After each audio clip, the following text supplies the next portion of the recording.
Mali fambela Mali konona na ni Mali kokana bela fana ka ala dele mun be wati muna ala ka hereke ambe ala ka bensimandi ama ala ka sutara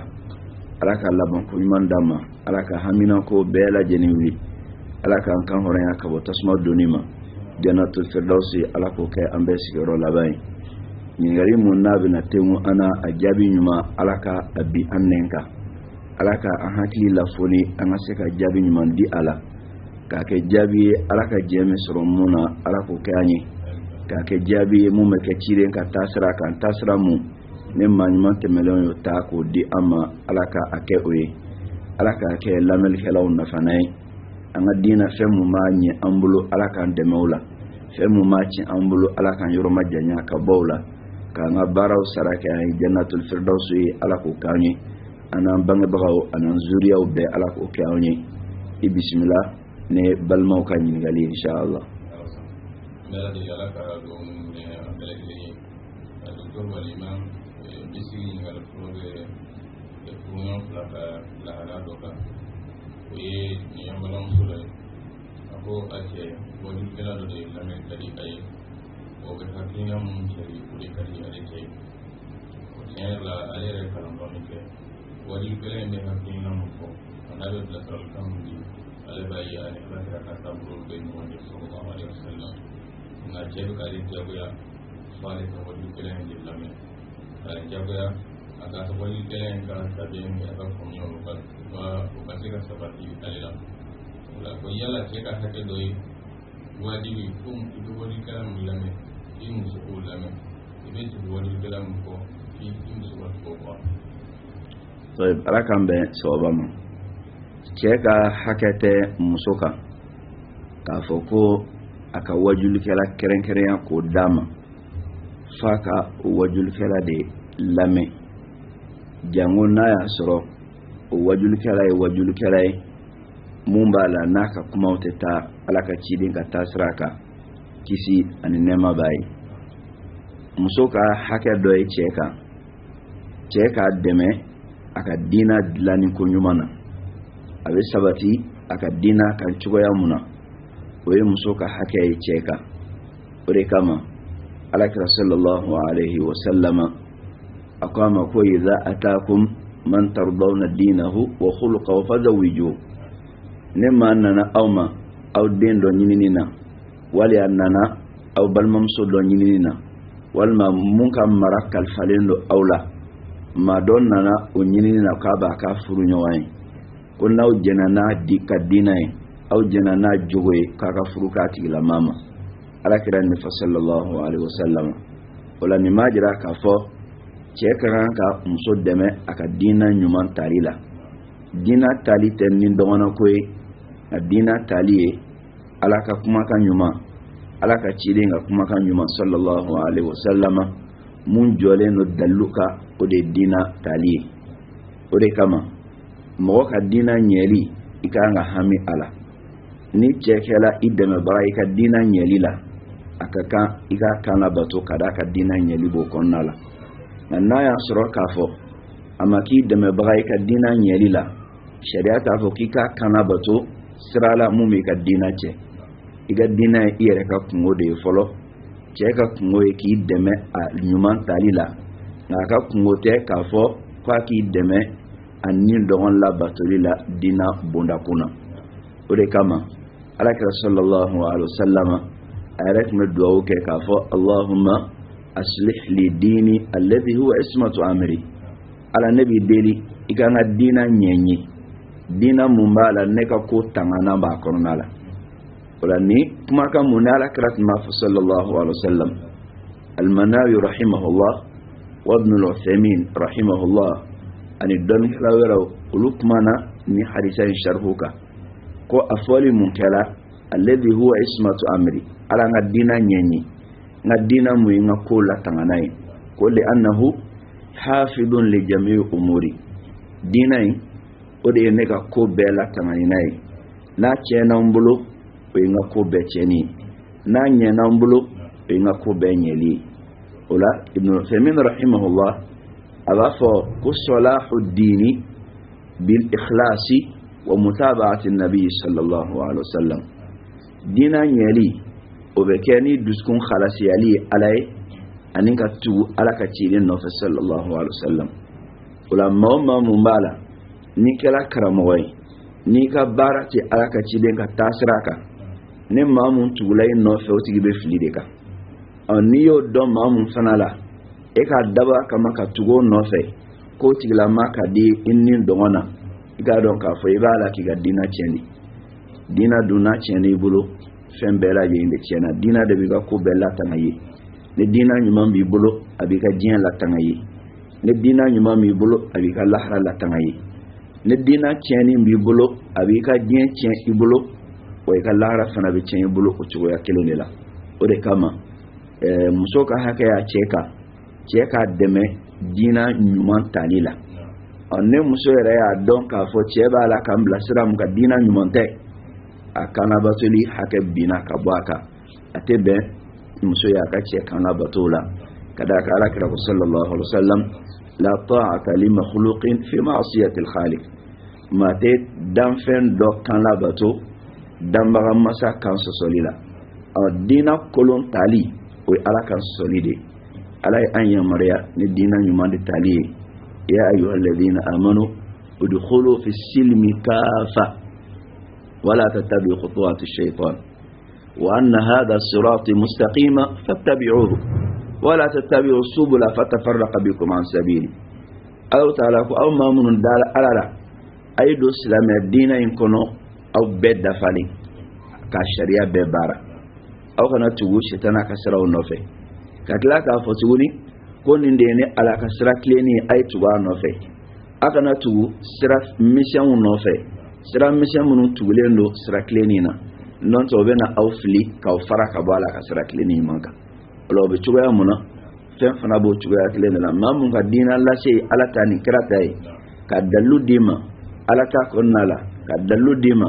ala ka ciren ta konnala ma nyuma mun temana no ya ngasalafu soluwi uluka famia nay ala ka kuma kan fo sahaba yi mun fo kuma in korola sahaba yi ma'amun lamo no tabi'u no lu yi mun fo kuma korola ulu fana mun lamo yi mun fo kuma korola ka foni ofoli kira ka kuma kan na ya fo sahaba ya fa mu chugo ya muna ulu yi ma'amun lamo lu ya fa mu chugo muna ulu fana mun lamo lu ya fa mu chugo muna mun tala ulu ka tabuluka ulu ya fa mu chugo ya muna ka foyi ofo chugo ya la ibe don kala mun lame o nindi ola akaka an an shani sigi ni yɔrɔ in kan kosɛbɛ ka d'a kan karamɔgɔ ko tɛ nin dɔgɔn ko ye nka karamɔgɔ ko ye fɛn mun bɛ fɔ i ye ala ta ni kira t'a la n'a ye ala t'a fɔ ka b'a banna k'a fɔ ko karisa de ye nin fɔ ale ye nin ye ayi n'a ka fɔta bɛnna ala ta ma a bɛnna kira ta ma an b'a ta nka n'a ka fɔta fɔna ala ta kɔ a fɔla kira ta kɔ an b'ale ta fili kɛrɛfɛ de ka ala kira ta ta sallallahu alaihi wa sallam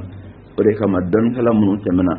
al-imam Malik al-imam Shafi'i al-imam Ahmad bin Hanbal al-imam Abu Hanifa mun ka kɔrɔ n'o bɛɛ ye ninnu bɛɛ ka kumakanw na o b'a fɔ de ko anw ma ci mɔgɔ si ma anw y'an ka jija de kɛ n'an ka fɔta ni mun ni alakira ta fɔra ɲɔgɔn kɔ a ye kira ta kɛ ka kogo bugɔ a y'anw ta kɛ ka kogo bugɔ ka alakira ta ta sallallahu alaihi wa sallam n'anw ka fɔta ni alakira ta fɔra ɲɔgɔn kɔ a y'an ta fili kogo la ka alakira ta ta kira de ci la o ma nin de y'o ka fɛn ye n'an ka fɔta ni dalilu fɔra ɲɔgɔn kɔ a y'an ta fili ka alakira ta ta sallallahu alaihi wa sallam nin de ye diinɛ ye o la dɔnnikɛla n'a ye fɛn fɔ n'a ka hakilina ye a ye laseli kɛ n'a ka hakilina ye alakira ka kumakan k'o fɔngɔ ɲɔgɔn ya an b'a ta da kɛrɛfɛ n'a y'a sɔrɔ mɔgɔ do a ka kuma in fɔla fili de la an b'a bila fili minɛn kɔnɔ ka luzura d'a ma hadamaden tɛ dafa ka yafa deli a ye ka sɔrɔ ka baara kɛ ni alakira ta ye sallallahu alaihi wa sallam o la n'a y'a sɔrɔ muso in ka karamɔgɔ mun n'ale bɛ o lamɛn olu bɛ nin taabolo la a cɛ bɛ fɛ k'a bila dɔwɛrɛ lamɛn la mun tɛ o ye a tɛ bɛn a ka cɛ kan la bato la ka d'a ka diinɛ tiɲɛni de bɛ a la diinɛ ɲɛli o ye alisilamɛ ɲuman bɛɛ hami ye ala k'an ni aw sabati diinɛ ɲuman kan.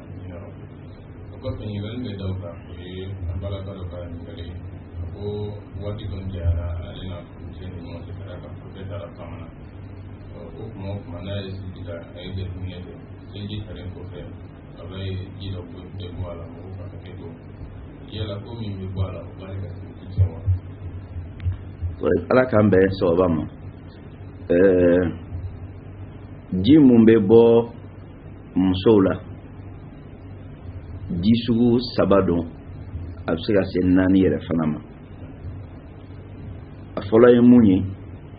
o ye lahwaji mun b'a la n'a tigi dalen sugo la a bɛ sula sugo a bɛ wuli k'a ye k'a fɔ a ɲigilen don ɲigilila mun b'a la n'a y'a sɔrɔ k'a fɔ dilan tɛmɛna a n'a furu ɲɔgɔn cɛ a bɛ ɲigili mun ɲɔgɔn na o ɲigili ɲɔgɔn bɛ k'a la o mun filɛ nin ye n'o kɛla jɛnɛba koli bɛ wajibiya kan alakira sallallahu alaihi wasallam a ɲiningala ko ɲala ne muso sula sugo la a bɛ jɛnɛba ko wa alakira ko awɔ idha ra'atil ma ko n'a ye ji ye alma'u bil ma'i ne ji bɔra la mun ye lahawa ji girima ye n'o bɔra la sugo sira fɛ a ka ca la o bɔ sugo de la wali n'a tigi yɛrɛ kulon k'a yɛrɛ la o ji mun bɛ bɔ a la o bɛ jɛnɛba koli wajibiya kan kelen n'o bɔra yen ji wɛrɛ bɛ o duguma o ni ji in tɛ sugu kelen ye ji wɛrɛ mun b'o duguma o ye ji ye mun n'a nege wulila o bɛ na a la n'a nege wulila o ji in bɛ na a la o man ca ka dɔ in bɔ o tɛ ji kangani fana ye ka dɔ in bɔ o la nege wulili bɛ ji mun la na a la o ye maziw ye n'o nana a la jɛnɛba koli t'a kan nka ka lawura yɔrɔ ko ani ka i selili ta o bɛ wajibiya kan a bɛ selili tiɲɛ a bɛ lawura fana nɔgɔ bila a la a b'a ko ka bɔ a la o ye maziw ye n'o tɛmɛna ka bɔ yen ji wɛrɛ bɛ na tuguni mun b'a la n'a y'a sɔrɔ k'a fɔ ji salasala don o ji salasala minnu bɛ na n'o tɛ nege ji tɛ nka a bɛna ji salasala ka da muso lawura cogo kan lamɛnnikɛlaw ka hakɛ to o ji in n'o bɔra a la a tɛ selili ta ɲini a fɛ o bɛ n'a fɔ wɔsiji bɛ cogoya mun na wɔsi i wɔsila wɔsiji kɛr'i la sariya t'a fɔ k'i ka selili tiɲɛna o ji fana bɛ o cogoya kelen de la o la i b'a sɔrɔ o dɔw bɛ kɛ muso la fo a bɛ kɛ sababu ye ka bana dɔw yɛrɛ bila a la mɔgɔ dɔw yɛrɛ cogoya bɛ ten i b'a sɔrɔ kuma bɛɛ la o bɛ ɲigi ten o yɛrɛ ma k'a sɔrɔ nege ko tɛ foyi tɛ o la o likidi minnu dɔw bɛ bɔ ten a tɛ selili tiɲɛ kelen a filanan a tɛ jɛnɛba ko ɲini fɛ o ye ji gansan de ye ten dɔrɔn a bɛ jate k'a fɔ nɔgɔ don i n'a fɔ nunji wali daji wali wɔsiji a n'o bɛ donkiti kelen kɔnɔna la nin de ye ji suguya saba ye mun b'a la ni a bɛ sɔrɔ musow la ka caya dɔ wɛrɛ bɛ yen o bɛ se ka kɛ joli salasala ye o ye bana joli ye ka fara laada joli yɛrɛ kan o la a ka kan ninnu bɛɛ lajɛlen kiti ka dɔn muso bolo ɲiniŋalikɛla ye ɲiniŋali kɛ mun na n'o de ye k'a fɔ ale cɛ faamana a ma o sababu la ji bɛ bɔ kɔrɔ ye k'o ye negeko de ye ne nege ji don i ma ka kɛ mun bɛ bɔ a la kafoɲɔgɔnya sira fɛ o ye ji caman ye o ye ji girima ye a ka ca la o man teli ka bɔ ten ni sugo tɛ n'o don o bɛ jɛnɛba ko wajibiya kan nka n'o tɛ fo a kɛra nege ji dɔrɔn de ye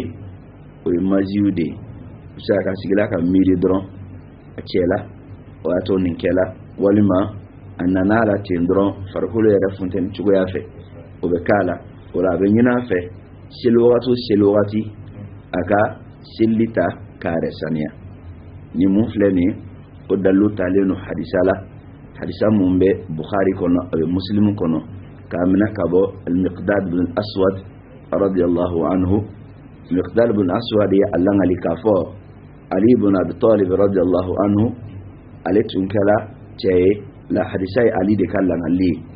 Ali de ko kuntu rajulan mazza'an ko ne tun kɛla cɛ ye cɛ mun b'a la ne nege ji bɛ bɔ a la ka caya ale y'a laɲini ka Alakira ɲininka sallallahu alaihi wasallam nka ale saamɛyala ka taa kira ɲininka kira ye ale kɔrɔkɛ don aburange fana do kadaka kira demso de tusigile ga kuna ale same ala ka kira nyininga fa amartu al miqdad ibn al aswad ale miqdad ibn al aswad ya mariya ko aka ala kira nyininga nyala mamumbe na yasro ndege jibe boyla ka ceya o tiga ke sanya ko kitibe cogod mana ala kira sallallahu alaihi wasallam ay jabi demandama ako irsil dhakaraka wa tawadda kuma ne ndege ji bolayla kiki lawra ko iga sillita ni mu flene don halaw ya tani hadisa ino konona la ina fo bukhari sharhu muslim sharhu bajila cogo muna ka fo ndege ji bolé be sildi ce nga ati janaba ko layini mogobulu nimbe muso soro cogoya muna abe ceyade fana soro hali wo cogoya la iba soro abe na ceyala ati bokene maka ceya abe na jo lawra dagolo la anye gelin do pasi alete namaya ina fo Allah wajibe namaya cogoya muna wala ka cala nen nege willa farkulu la nen miri sababu walma ne fama sababu ka cala ni de weke wala na kela ibe lawra ko ka sellita o ya bani ala kan be sababa ko ke ni ngal mi do ba ni ko kale be sitamna mala ko do non ko suwe sida ko nana sababu la mo kuno ka ko mo ya kelo ba ta ka ni sigaret ka ba be ka bless mal dama kuno wa kele ma sigaret do akuma ko na tuwa ne ka ka yes ba di kuno no je ko kada ka chen la ale ba ka ko ya batale na mo badana waliga ala kan be sababa furu fongonyoya bena akonona la imma fongonyoya ka bo muso ka fanfelala wala ka bo je ka fanfelala ko jate kelesa kuma dola anga makroba ba fain ko fongonyoya furu konona la ko e furu kogode kogo nama ke dumunina aduni men geleya na warala aduni be geleya na fana makala aduni be geleya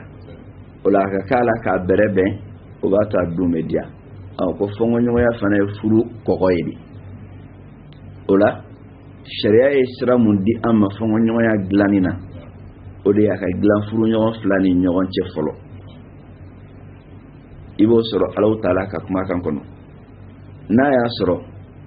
fongo nyoya fiembe muso de fanfelala alako wallati takhafuna nushuzahunna fa'idhuhunna wahjuruhunna fil madaji wadribuhun fa in ata'anakum fala tabu alayhinna sabila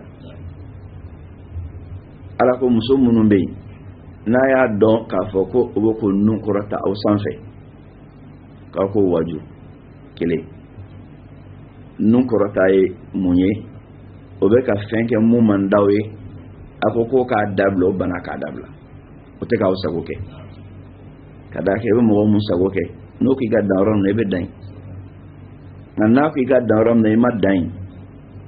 o nun korotai ko na yo don ka ko waju o wajuli e bi se ko kola ka blasra je kana batule wajibidi ni meta kile wahjuruhunna fil madaji kaka reti gawla darola wala sa aka don ka fo ka be ka mun ka benintima fila wadribuhunna koko gosi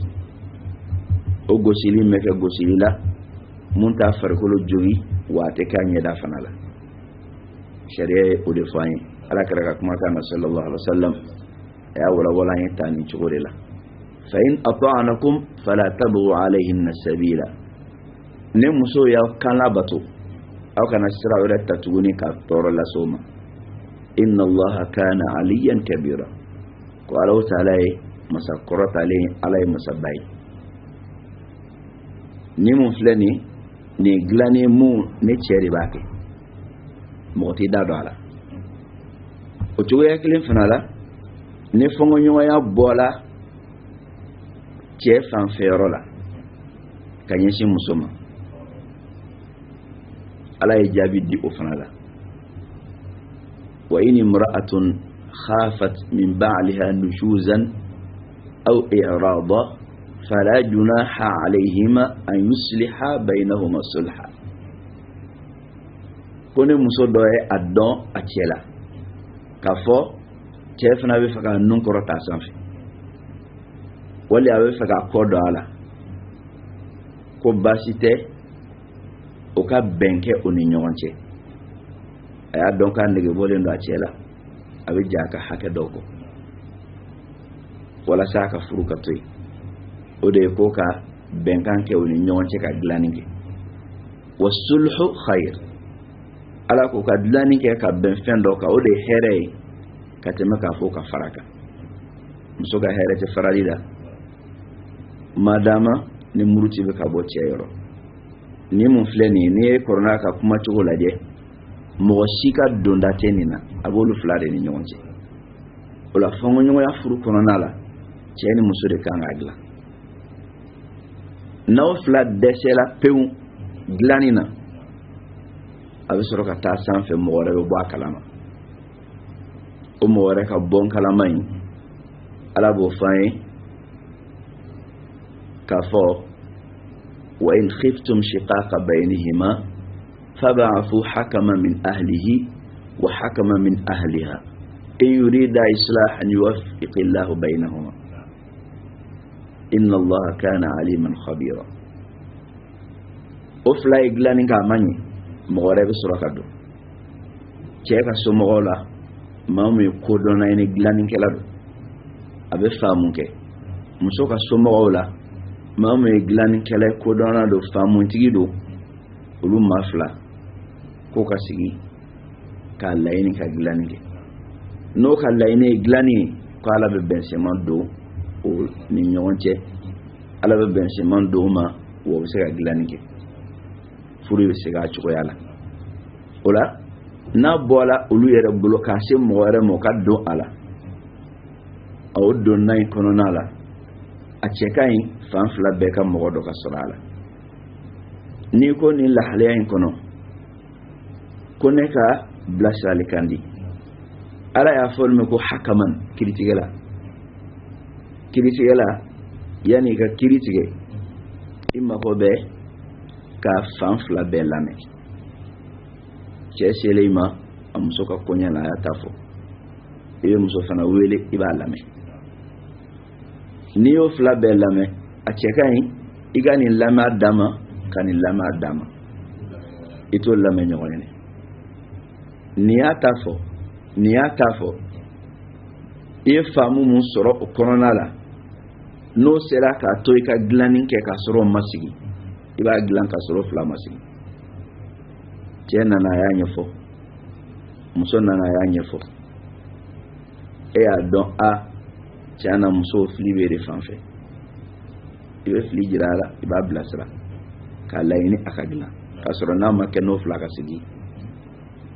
wali a i y'o fila lamɛn i y'a dɔn fili bɛ cɛ de fan fɛ i bɛ cɛ wele i b'a bilasira ka kuma ɲumanw fɔ a ye ka dilanni kɛ k'a sɔrɔ n'a ma kɛ n'o fila ka sigi n'a ɲɛna o yɔrɔ la alhamdulillah a banna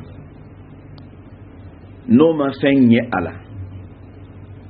i y'a ye k'a fɔ ko in a mago b'o fila ka sigili de la i b'o fila wele ka sigi ni nana a ye mun fɔ ye o filɛ nin fana ye mun fɔ o filɛ n'o bɛɛ jɛna ni o ye nin ye mun fɔ tiɲɛ don nin fana ye mun fɔ tiɲɛ don alhamdulillah o ye ko nɔgɔyalen dilanni kan ka kɛ ni mun ye o bɛ fɔ nka n'o bɛɛ fɔra o fɔra ɲɔgɔn kɔ nin ko nin ye galon tigɛ nin ko nin ye galon tigɛ o yɔrɔ in na alakira y'an bilasira sallallahu alaihi wasallam n'o de ye albayyinatu lil mudda'i wal yaminu ala ma ankara ni mun y'a fɔ k'a da dɔ la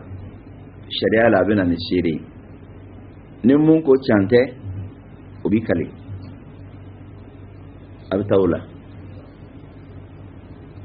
n'o banna ne jalaki jɔla mun na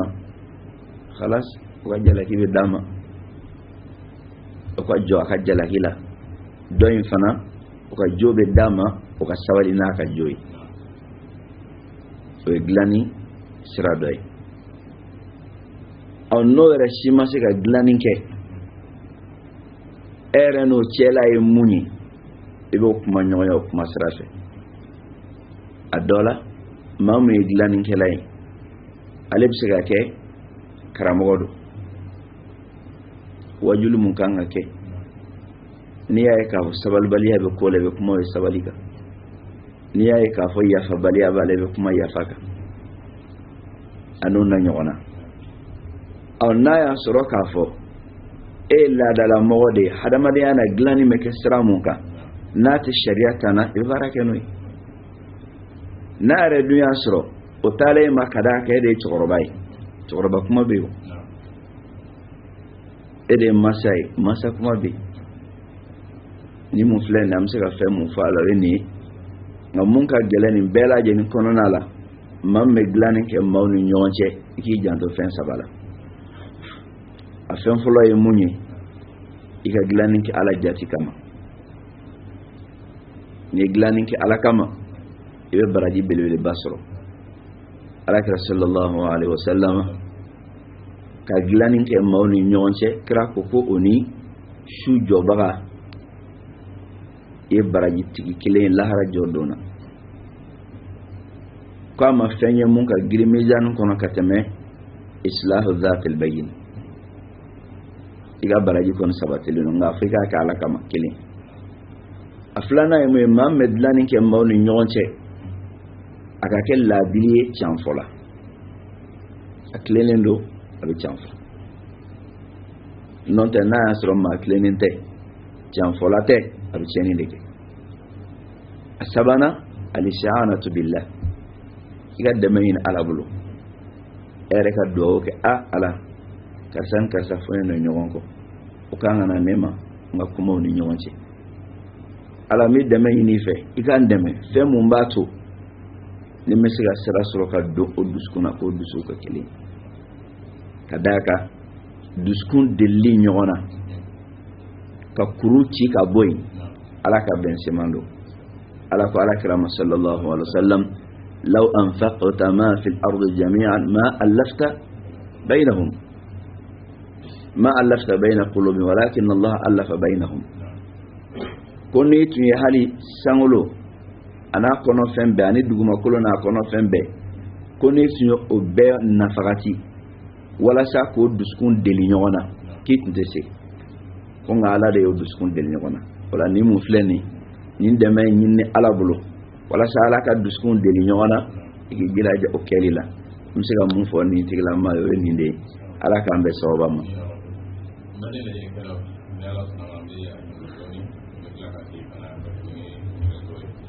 وصلى الله على نبينا محمد والسلام عليكم ورحمة الله وبركاته. 30 minutes. Est-ce que ça donne ma bien?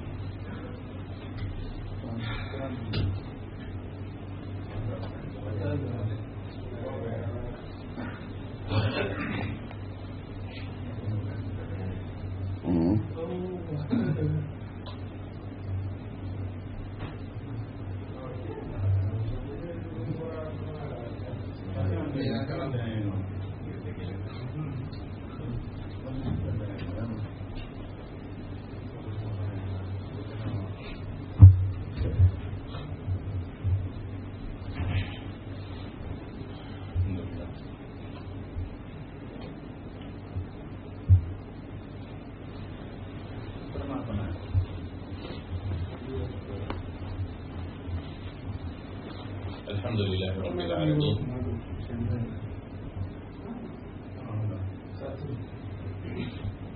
والصلاة والسلام على خير المرسلين محمد وآله وصحبه أجمعين. الحمد لله نسير أكبر ولا ثاني يلقى سكان الله سبحانه يمكن أن كندا 50 20 52 50 20 70 52 ningali abena siraf kadra filenda sai sabene wonna kati wasab sirafe mama gani gan sirawa mun ta sirafe amara di ala ka ka obele di baradi docteur walima indi kan ngalbe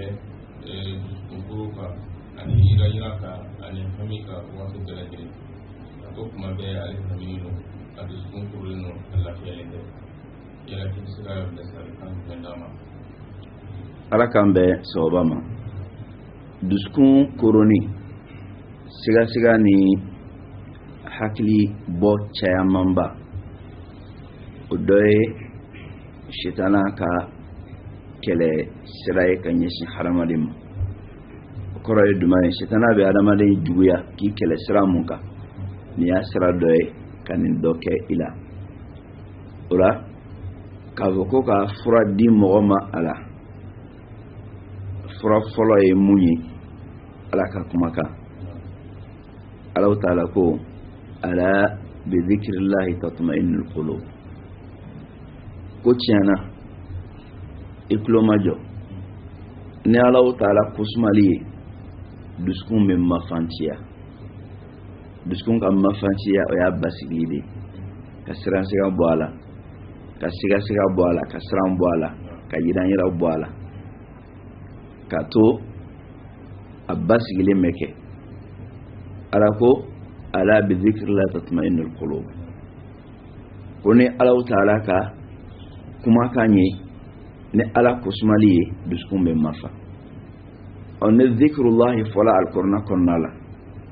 a bɛ fɛn dama dɔ jira a fɔlɔ ye jumɛn ye kur'ana yɛrɛ kur'ana ye dhikru ye ala ye a wele ko al-dhikr o la kur'ana ye ala kusuma ye kur'ana kalani a bɛ dusukun mafa kur'ana lamɛli a bɛ dusukun mafa dalilu caman bɛ yen mun b'o sabati an ye o la an b'a fɔ nin tigilama ye a k'i jilaja al-kur'ana kalani na a k'i jilaja al-kur'ana lamɛli la a bɛ kɛ sababu ye k'a to dusukun bɛ lafɛrɛ ka basigi kur'ana kalan ye dusukun basigi n'a ye cogoya mun na ala kusuma wɛrɛ minnu bɛ yen n'o sabatila ka bɔ alakira sallallahu alaihi wasallam ala kusuma ye bato de ye mɔgɔ t'a dilan i yɛrɛ ma i b'a minɛ kira nɔ kan de sallallahu alaihi wasallam o ala kusuma minnu sabatila ka bɔ alakira yɔrɔ sallallahu alaihi wasallam k'a bɛ sitana gɛn n'a dɔw bɛ fɔ sɔgɔma ani wula fɛ bismillahi alladhi la yadurru ma'a ismihi shay'un fil ardi wala fis sama' a'udhu bi kalimati llahi tammati min sharri ma khalaqa ni ɲɔgɔnnaw fɔli sɔgɔma ni wula o ala kosuma k'i jilaja olu ma ani minnu bɛ yen ni waati ma fɔ a la n'a bɛ se ka fɔ wagati bɛɛ la k'i jilaja o ma kuma bɛɛ la subhanallah alhamdulillah la ilaha illallah allahu akbar k'a to kuma bɛɛ i da bɛ ala kosuma la a bɛ kɛ sababu ye ka sitana mabɔ i la i datɔ la kira ye dugawu minnu d'i ma i k'olu fɔ n'i wulila sunɔgɔ la kira ye dugawu minnu d'i ma n'i wulila sunɔgɔ la i k'o fɔ nin bɛ kɛ sababu ye k'a to i dusukun bɛ lafiya hakili bɛ lafoni wa siran ni yiranyira mun b'i la a bɛ kɛ sababu ye k'a taga ka bɔ i la nin de ye alisilamɛya ka bilasiralikan ye k'a d'a ma mun bɛ fara nin kan o ye mɔgɔ ka tubi ka taa Allahu ta'ala ma ka d'a kan kuma dɔ la jɔn ka alakota dɔ sababu la ala b'i dusukun kuru ala b'i nin degun n'i ka alakota dɔ sababu ye ni tubila ka taga ala ma wagati bɛɛ la o bɛ kɛ sababu ye k'a to Allahu ta'ala bɛ nin lafiya alakira sallallahu alaihi wasallam a b'a fɔ a ka kumakan dɔ la inni astaghfirullah wa atubu ilayhi fil yawmi akthar min 100 marra k'ale alakira kisi ani nɛɛma b'a ye ale b'a fɔ astaghfirullah wa atubu ilayhi ka yafa deli ala bolo ani ka tubi ka taa ala ma ale b'o kɛ tile kɔnɔ a ka ca ni siɲɛ 100 kira n'a ka kiraya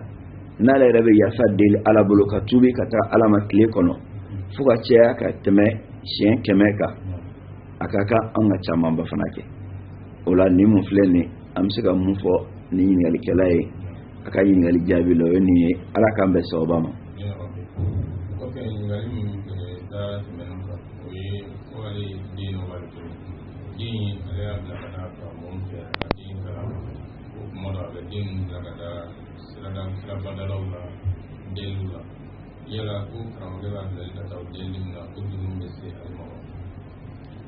ala k'an bɛn sababa ma delli te fenyi femu kannen do al-islamiyya dina kono an fe famiya do be yan koroli ka fo ko demsen na e kalanke na ma girbu yake ko ate barka soro famiya yi munu ya adi ani munu ya ta o yake no ka jijai o yake wati kono wati mutume be ko Allah halaya fanama ante jalaki nyeshoma kadaka kokorodo ngal islamiyya ka hukmu kono delli te fenyumai ka dem blala ka makoro blala fenyumante ka damun ka ala karaka kuma ka sallallahu alaihi wasallam kira ko mamu te farebe delli la ko lahara jodona kibe na ka soro inyada kulo jalando butala mamu ka bara e delli kibe na lahara ni chugode la inyada kulo jalando butala koray dogalende be si hal lahara aklala ka fatuguni ko delli te be may la tahillu sadaqatu li dhi mirrati sawi ate ben saraka delli ka di moma mbala ne addan ko dafalen aka kana bisika barake ala karaka kuma kan sallallahu alaihi wasallam ago saraka delli te ben fo maye mamumbe ala na desela peun ne mo ka hake karli akana ala kira kuma kan fle sallallahu alaihi wasallam wala delite fe mun kan men islamia konal anne dendi kalana na sura ka fo karamo ba bla deli de la ere tay den ibe shartu daka a ne ben dendima ndem balo ma dima ta delike ne karamo yo ke ibi den yela ma karamo wala fe basi fo ital ngane dendi e ma balo di karamo ma ka toyite koro ko era de dembla delli la karamo tede kadaka e karamo na wardla atena balo dla sorowere te ale bulu ka ba soro ka don e dena abi dembla ka ta delike wala no kala karamo tede edu kadaka e ma denga balo dama ni e denga balo dama ina ka shartu di nyoma na ya bla delli la ko ya noy na nemo dama fo e ya aditi ayabla delila kadaka soranya tabulo o te karamo o erede wala ko be dayku wajibila wala nimu flene fanga famia delite al-islamia ka tabulo ma koroba fara demsenga nga delli avec elle hala keren de kono nemma mu mablawla ate be kire ka barake delli wala na sura alay karamo ka musaka dama karamo ya blala ajrumi karamo tay ngale man hajje ka toy ale ma musaka di karamo ma ka diti e karamo ya blaka delli ko koro kale da dembla delli la wala ko fam me delli la o be sira ale de ma ala ka be so ba ma ko be ni ngale mu be da no ko wi ti ko era ala le ya ni lo te na ni ja fay ako ale ko no mu ga na ja ko mu na ya anya kwa ti mo ni dina video para maria cheni so bi ya ka ale su ka tuli ni ala ka bare ma ala kan be so ba ma don ngalo ko mamu be ne moore do ka hake ile lala kasro moore nta kalama alena na la ni ka be tubi ka bala ne hake in sigiri toro te bwa kono munyere bisika bonya kati mali hake nyere koka aba sigiri na yasro na fuluma fana aba sayin kadi ne dambe do abi ya fadili ninde akechuwe nganna ya soro kafo toro be bwa kono nare ko ngata fo ni ninde kela walma ko ngata ni sigi ninde be ala wala halayina abena ne toro mu no be boya katam hali ko nyereka wala sharia be afaye absiga ya fadeli obulo kasoro nama detaidi karsan de la ki tonyebi yafama wali ka yafa deli afati akajeni yafa no kala alhamdulillah ala bala wasa aw nen na fulo fanado wali ma magonya feno naka aba sigama abina fenke abake sarakai ayi aba di mogorema na asura tigira mogobala abadam nengeniye ko karsa ka hakedo adila mu masarakai fana nengeniye nyen sarakai baraji ga sebe karsai na selati alkiyama jodona ni hakemu nayata Allah taala bini baraji dati ma ka bo ka baraji la te binde ngabe ta ka baraji la ba soro ay abla arenye kaba ninde akeci goye wala natu bila ka ta alama abi ya fadeli mo fe mo mun ka ke ba fe na e galunti ko kula no ya falama bana no redun ma ya fama abi nyuma chama ka saraka bo adola aka baraji mumbe ne abena tawla ka doma feme surabulu mu ne nun ka ke be surala wallahu ta'ala a'lam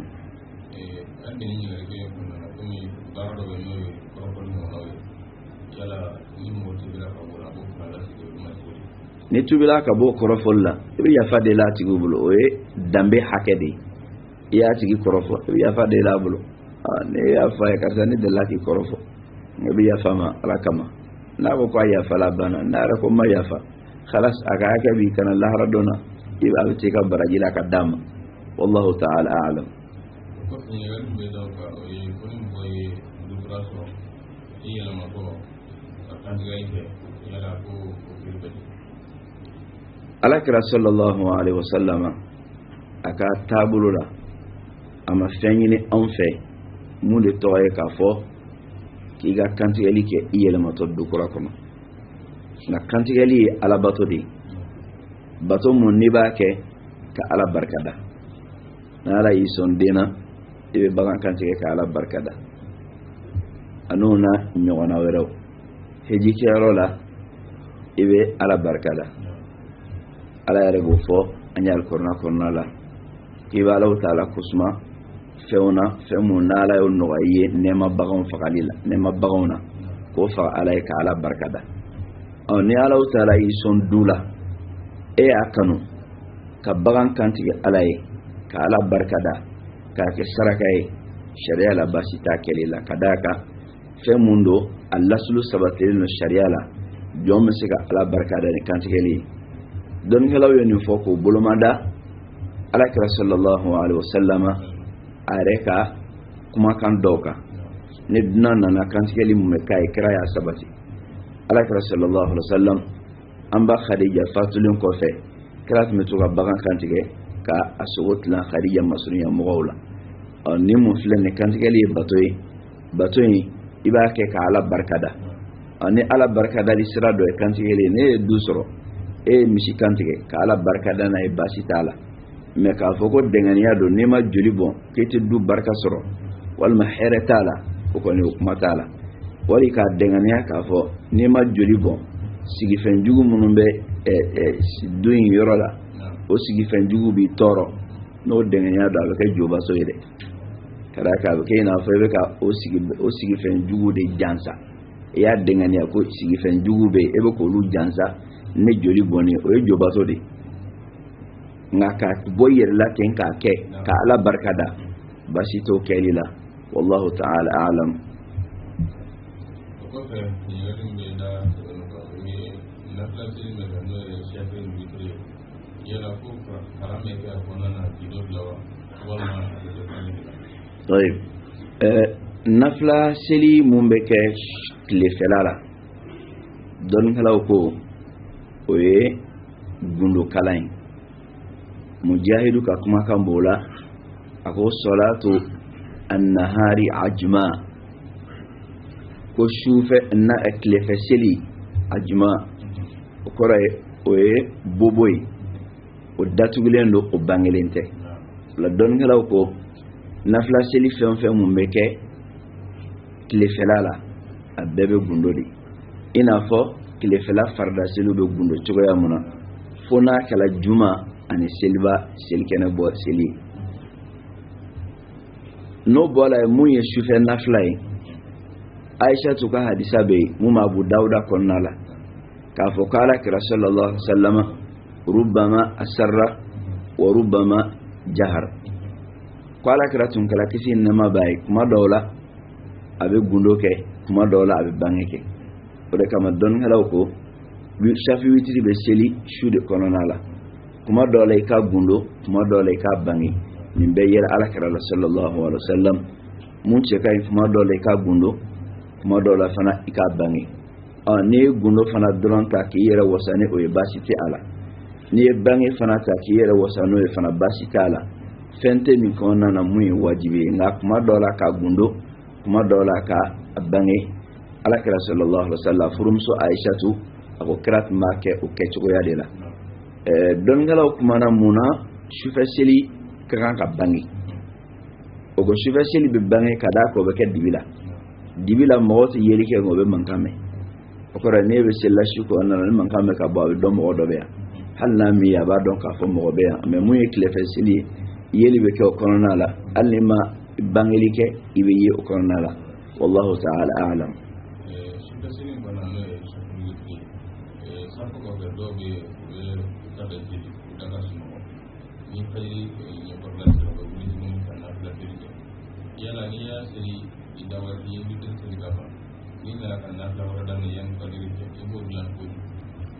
witru seli wagati bɛ daminɛ ni safo seli la ka ban dɔrɔn witru bɛ daminɛ ka tugu o la maa mun bɛ yen ni e y'a dɔn i yɛrɛ la k'a fɔ k'i tɛna se ka wuli su kɔnɔ i bɛ ka witru seli joona yanni k'i da ka taa safo seli jiginni na fo ka taa se fajiri kɛnɛ cilen ma witru bɛ seli nin bɛɛ kɔnɔna la o la Alakira sallallahu alaihi wasallam Aisha tu ko Alakira ye witru seli su daminɛ la a y'a seli su camancɛ la ko nka a ka witru seli taara laban su laban de la o kɔrɔ ye ka taa gun fajiri la kira ka witru seli laban o de la a ye minnu kɛ daminɛ ni camancɛ la o ye k'an lakalan k'a fɔ an bɛ se k'a seli nin bɛɛ la a y'i sara Abu Huraira la radiyallahu anhu ko Abu Huraira kana i da fɛn f'a k'a sɔrɔ a ye witru seli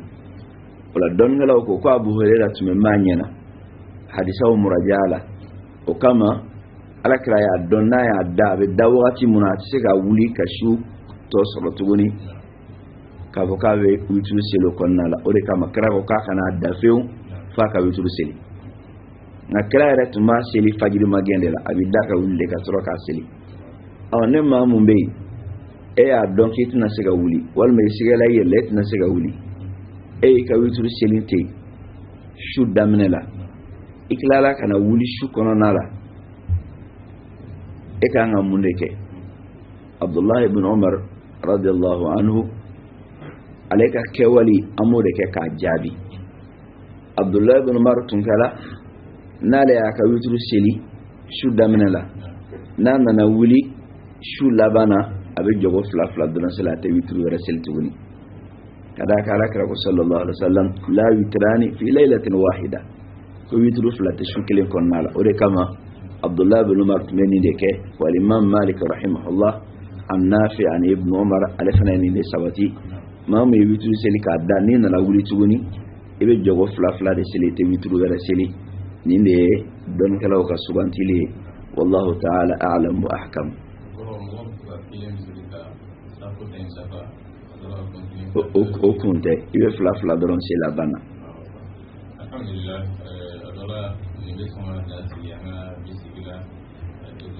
ɲininkali kelen tun bɛ yen dɛ Musafa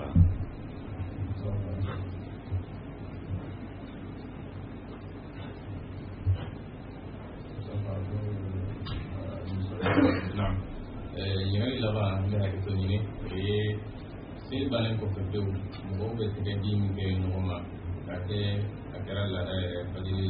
seli fana laadala fitiri safo yala o bolo ni ɲɔgɔn ma ɲi seli de dɔ wa walima nin fɛn min n'a sɔrɔ bɛfɛnin bɛ se ka k'a la. Ala k'an bɛn sababa ma Alakira sallallahu alaihi wasallam seli bondala ako tahrimuha at-takbiru wa tahliluha at-taslim sella ni dona seli kono ni go ko Allahu akbar fembe balima fo seli baraw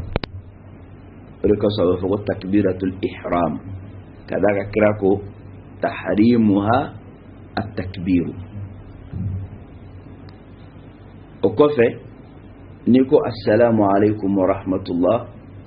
assalamu alaikum wa rahmatullah wali assalamu alaikum ko yubolen sel kono nala kadaka don kelo bebe naka kafo niko assalamu alaikum silbana doram medaka o sunnay kada Aisha tuka hadisa doka ola ni bola sel kono krako wa tahliluha at-taslim femunu tum ballendo ima fona kala seli barawi ne kibaru folo tigali sababu ye ulu fana dangani kala iye ni salamu blani folo bajira ka fo seli be damne ne Allahu akbar abe ba ne assalamu femu meke salamu ko fe o se sel doy kile munye mauka otega di nyoma fentei alakira ka kuma kana sallallahu alaihi wasallama kako kone seli bana au kana tega di nyoma nga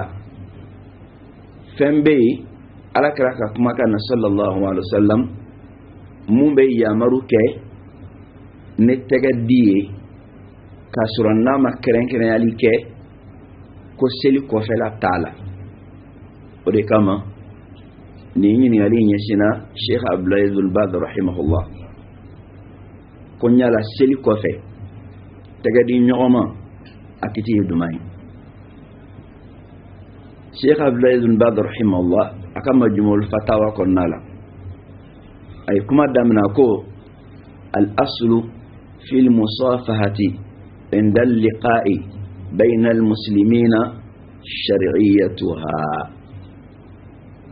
كل سلو يموني تجدي نيومانا الإسلامون نيوم شنو نيوم كمبه ودي كافو والشريعة دودو وقد كان النبي صلى الله عليه وسلم يصافه أصحابه كوكرات ما تجدي أكا صحابهما إذا لقيهم نانو بنا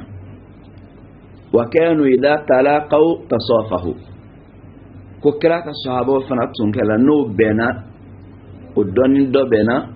وبي وتجرين يوما أنس بن مالك رضي الله عنه أيوك حديثا فو كو أنس بن مالك كو كان أصحاب النبي صلى الله عليه وسلم إذا تلاقوا تصافحوا وإذا قدموا من سفر تعانقوا ko kira ka sahaba tun kala no bena obo tega di nyoma wa no don na ka botamana obe nyogo la sumbu ka nyogo ambarasi ko kira ka sahaba tun metani to yala ka saba sila tu ne Bukhari ni Muslim konnala ka bo Talha ibn Ubaydillah yoro alemu yemma tan dola keleni kira mun la nusonjane aljanna hadisa kelen kononala ko fana kuma nan muna ne Ka'b bin Maliki na la tubi minaka ko Talha wulila kata annofe kira ka misri kononala fasafahu wa hannahu bitawba o kira misri kononala awula kata annofe misri kono Ka'b tun sigleno misri kono ala tubi aya jigi munke وعلى الثلاثة الذين خلفوا حتى إذا ضاقت عليهم الأرض بما رحبت وضاقت عليهم أنفسهم وظنوا أن لا ملجأ من الله إلا إليه ثم تاب الله عليهم ليتوبوا ni ayin mun sura tauba konnala o jigina mun ke ne kiran nana ka fo ko Talha willa kataga attegedi Ka'b bin Maliki ma ko ya soro abi alakira ka misri kono sallallahu alaihi wasallam tol hasana kumbe o ko fa Sheikh Abdullah ibn Baz rahimahullah ko wa hadha mashhur bayna almuslimina fi ahdi an-nabi wa ba'dahu konni fenyi femun lako donendo silamaw ni ñogonce kira ka wati la ani alakira ko fa sallallahu alaihi wasallam fa sabati la tuni ka bo alakira yoro kuma min muslimaini yaltaqiyani fayatasafahani illa tahatat anhuma dhunubuhuma kama yatahatu an ash-shajarati waraquha qala kira sallallahu alaihi wasallam silama flate ñogon kumbe ko tega di ñogoma fo o jurumun ka warawara ka bon ina fo jiri furaburu be warawara ka bo jiri la cogoya mona koni alakira ka kuma kan sallallahu alaihi wasallam o kama Sheikh Abdullah ibn Bada ko wa yustahabbu tasafuhu inda al-liqa'i fil masjid ka kanendo ne maw bena misri kono aka ñogon fo wa fi safi kawto safa kono nala akanendo ay ñogon soro safa la ata ñogon fo wa idha lam yatasafaha qabla as-salati tasafaha ba'daha kunnauma aw tege di ñogoma ka ñogon fo ka konselinye seli kofe ko aka tege di ñogoma ka ñogon fo tahqiqan li hadhihi sunnati al-'azima wala sa ni sunna muflani kaseka usabati walima fi dhalika min tathbit al-mawadda ani tuguni ñogon kanu mum mesorina wa izalati ash-shahna ani juguya wulili mum mesoro ne akeli sababi lakin idha lam yusafihu qabla al-farida shuri'a lahu an nusafiyahu ba'daha ba'da adh-dhikr al-mashru' kunna yasru ka kon farda selinye aw ma ñogon fo ka kannendo sharia la salamun blalin ko zikru mun kaganga ke o zikru banin ko ka kannendo aka ñogon fo o wakati la ne Sheikh Abdullah ibn Baz rahimahullah aga fatwa ni kitina aklala ka dofa ka daka amma ma yaf'aluhu ba'd an-nas من المبادرة بالمصافحة بعد الفريضة من حين يسلم التسليمة الثانية فلا أعلم له أصلا كونغا ما دوب ممكن نودي كبري عليه السلام فلانا بلا السلام عليكم ورحمة الله السلام عليكم ورحمة الله كشينا إتغابو كدي كينين فيا كاكلا كدي نما فيا كو منفلني ويولياي التي لا سلوك ندون أولا koray dumay e salamun bladron ka tagadi ke ima zikru ka folo ima foyeke nganna kala zikru ko fa awu fo ka ba ko o keli sharia iklala zikru lo sel barabani aklala ka munda ka tuguni akoko ni mon fle alete daludon ula bal al azhar al karaha li adami ad dalilu alayhi komun bangelendo ale okola ode akonindo okora ka salamun bladron ka sino itega dia ka sure mazikuru ke ko akonindo ode bangelendo ale ko akonindo kadaka li anna al musalli ko selibaga anyinendo ife ika azkaru de ke selikofe ne kala ni salamun bla abi zikiru de ke astaghfirullah bis o fo sen saba zikiru yere me ka bo fo on ka o zikiru ko olu tige walma ka fen don o zikiru kononana salamu kofe ko taala krakata bole sallallahu alaihi wasallam wala ni mun fleni ni de Sheikh Abdullah ibn Baz rahimahullah aka kuma kan ay mun fo ni kitina ka fo kale ti dalu do ala aklala ka mun fo ka daka ko wa amma salatu nafila fayushra'u al-musafahatu ba'da as-salam minha idha lam yatasafaha qabla ad-dukhul fiha ko ngani nafila seli e salamun bla ka bon nafila la ka be beye iki tega di mogoma n'a y'a sɔrɔ k'a fɔ aw tun bɛ ɲɔgɔn fo k'i tɛgɛ d'a ma yanni i ka don seli kɔnɔna la wa in tasafaha qabla dhalika kafaha ko n'a y'a sɔrɔ a y'a tɛgɛ di ɲɔgɔn ma ka kɔn i doni ɲɛ nafila seli la k'o banna ka d'a kan nafila kɔfɛ ka zikuru kɛ o tɛ alakira ka fɛn dilen anw ma ni nafila seli b'i sigi de bɛ se ka kɔrɔna kalan i bɛ se ka zikuru kɛ mun y'i diya nka ko seli mana ban dɔrɔn i kan ka nin zikuru de kɛ o tɛ yen o la nin mun filɛ nin ne maa mun ye Sheikh Abdulahi ibn Baz rahimahullah majmu' fatawa wa maqalat Sheikh Abdulahi ibn Baz ko kɔnɔna lajɛ a sɛbɛn a gafe 11 na sɛbɛn fura 199 ni ɲininkali ɲɛsinna a ma a ye jaabi mun di a la o de filɛ nin ye an bɛ mun faamu jaabi in kɔnɔna la k'a fɔ tɛgɛ di ɲɔgɔn ma alisilamɛya ka fɛn laɲininen don dalilu nana la sahabaw tun b'a kɛ kira tun b'a kɛ kelen a filanan ye jumɛn ye tɛgɛ di ɲɔgɔn ma seli kɔfɛ wali misiri kɔnɔ yanni i ka don seli kɔnɔna la i ɲɔgɔn kun bɛ misiri kɔnɔ k'a tɛgɛ di ɲɔgɔn ma baasi t'a la kannen don baraji mun fɔla o bɛ sɔrɔ a la fila tɛgɛ di ɲɔgɔn ma ne seli banna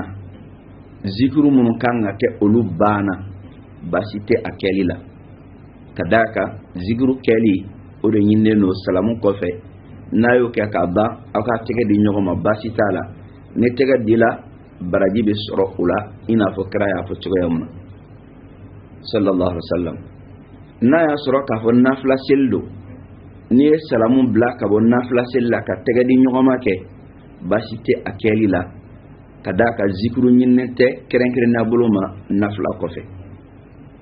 o lahalayaw bɔlen kɔfɛ a la lahalaya wɛrɛ mun bɛ na o kɔnnen don o ye jumɛn ye i ye salamu bila i ma zikuru kɛ fɔlɔ farida kɔfɛ ka i tɛgɛ di kini fɛ k'a di nɔman fɛ ka sɔrɔ ka zikuru daminɛ o ye kɛtɔla ye ka baara dɔ don yɔrɔ dɔ la alakira ma mun don yɔrɔ min na sallallahu alaihi wa sallam o yɔrɔ in na Sheikh Abdulahi ibn Baz rahimahullah a y'a jira ko o kɔnnen don ale bolo al-azhar al-karaha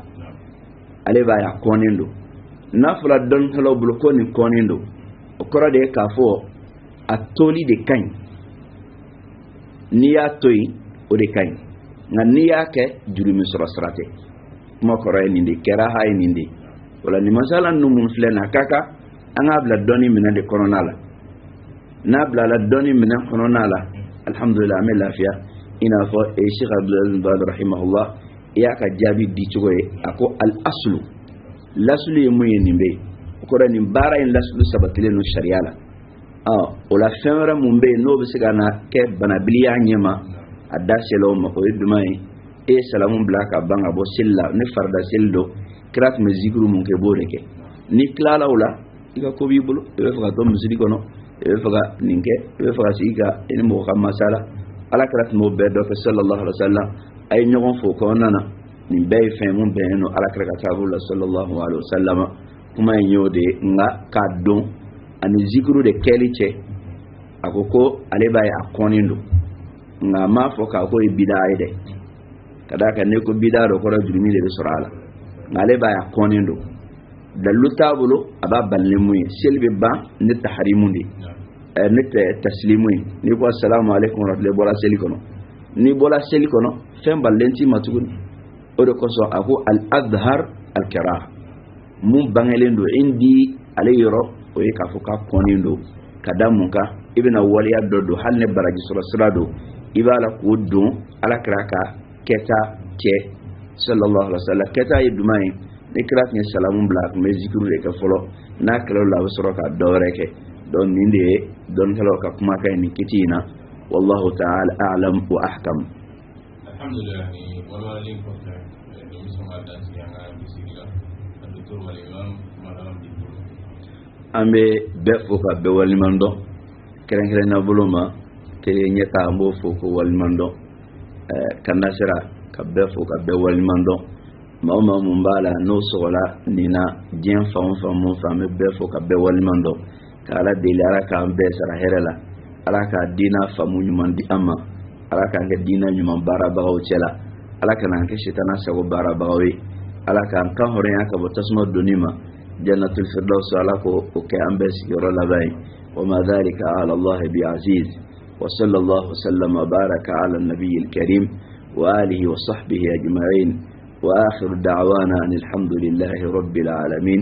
wassalamu alaykum wa rahmatullahi wa barakatuh.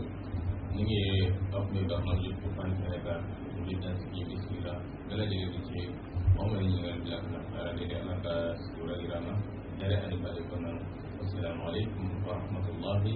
وبركاته. Ya masalah ini, agak temerai.